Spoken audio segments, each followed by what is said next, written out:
हमीरपुर में सीटू व अखिल भारतीय महिला जनवादी समिति ने मणिपुर में महिलाओं के ऊपर हुए बर्बर हमले, बलात्कार और हत्या के विरोध में मोदी सरकार के खिलाफ उपायुक्त कार्यालय के बाहर धरना प्रदर्शन किया। प्रदर्शन के दौरान महिलाओं ने जमकर नारेबाजी की और प्रदेश भाजपा सरकार के मुर्दाबाद के नारे भी लगाए। उल्लेखनीय है कि जिस तरीके का केंद्र सरकार का रवैया है मणिपुर को लेकर, उससे साफ जाहिर है कि एक योजना के तहत मणिपुर को और पूर्वोत्तर को आग में झोंकने का प्रयास बीजेपी की विभाजनकारी राजनीति कर रही है। मणिपुर में धारा 355 लागू है, जिसका मतलब है कि कानून व्यवस्था की जिम्मेदारी केंद्र सरकार के हाथ में है और केंद्रीय एजेंसियां प्रधानमंत्री कार्यालय को ही अपनी रिपोर्ट भेजती है। शर्म की बात यह है कि अनुराग ठाकुर जो यहाँ के हमारे मंत्री है, यहाँ से वो बड़ा बेशर्मी के साथ जो है इस बात को जायज ठहरा रहे हैं। वो कह रहे हैं राजस्थान में भी ऐसा हो रहा है, वो कह रहे हैं बिहार में भी ऐसे हो रहा है। अरे बिहार में और राजस्थान में हो रहा है तो तुम मणिपुर में भी ऐसा करोगे? कल का प्रेस कॉन्फ्रेंस सोशल मीडिया में जो आ रहा था, तो आप इस बात को ये नहीं कह सकते। और हमें पता है ये जो भाजपा के नेता कितने दूध में धुले हैं। भाजपा के राज में जब धूमल साहब मुख्यमंत्री थे, लड़कियों का कांड हुआ था शिमला में, राजेंद्र राणा की गर्दन जब गई थी, उसका कुर्सी जब गया था, तो किसके लिए लड़कियां लाते थे? अगर राजेंद्र राणा मुंह खोल दे आज, तो बहुत सारे नेताओं को जबान मुंह छुपाना पड़ेगा, घर से निकलना मुश्किल हो जाएगा।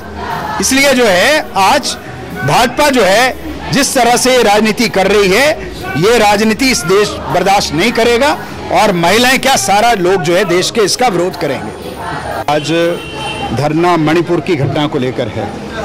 मणिपुर में जिस तरह से भाजपा का सरकार हत्याएं करवा रही है, बलात्कार करवा रही है, नंगा नाच हो रहा है, और उसके खिलाफ ये सारा धरना प्रदर्शन है। आज हमें मालूम है कि वहाँ पर भाजपा ने बड़े षड्यंत्र के तहत दो जो ट्राइबल कम्युनिटीज थी, नागा और कुकी, एक दूसरी कम्युनिटी को ट्राइबल नहीं है उसको आरक्षण देकर, ट्राइबल का दर्जा देकर ये सारा षड्यंत्र बीजेपी ने करवाया है। और आज जिस तरह से सोशल मीडिया के माध्यम से झूठी खबरें भाजपा का आईटी सेल जिस तरह से प्रचारित कर रहा है, उसकी वजह से ये सारा कुछ हो रहा है। और हम समझते हैं इसकी सारी जिम्मेदारी भारतीय जनता पार्टी के केंद्र के नेतृत्व पर है, प्रधानमंत्री पर है और मुख्यमंत्री पर है। क्यों है? क्योंकि ये घटना है 4 मई की। 4 मई को हर जिले में आईबी होती है, नॉर्थ ईस्ट में रॉ है जिसका सीधा प्रधानमंत्री को डेली रिपोर्टिंग होता है, आईबी का डेली रिपोर्टिंग होता है। आज तक इन्होंने सबको छुपा कर रखा। तो जब ये पूछा कि क्या हो रहा है आपके प्रदेश में, उसने बोला 1000 और इस तरह की एफआईआर है, ये मुख्यमंत्री कह रहा है। तो उसका मतलब क्या है? हर रोज इस तरह का घटना हो रहा है और भाजपा का षड्यंत्र है सारा, उनके ही लोग ये सारा काम कर रहे हैं, चाहे आरएसएस के हैं, चाहे बीजेपी के हैं, चाहे कोई है, पर हमलावर वही है। और इसलिए जो है सोशल मीडिया में अब आ भी रहा है, कोई कह रहा है आरएसएस के लोग हैं, कोई कह रहा है कौन है। तो आज जो सारा ये तांडव हो रहा है, इसका मतलब है कि बीजेपी किसी भी तरीके से जो लोगों की आवाज़ को दबाना चाहती है, वो हत्या हो, बलात्कार हो, और हमारे समाज में नग्न महिलाओं को घुमाना। नग्न आप वैसे वस्त्र से भी नहीं ये कर सकते, पुरुषों को भी नहीं कर सकते। ये भाजपा की मानसिकता का परिचायक है। और इसलिए हम मांग करते हैं कि वहाँ के मुख्यमंत्री को तुरंत बर्खास्त करना चाहिए, राष्ट्रपति को, महिला हैं वो।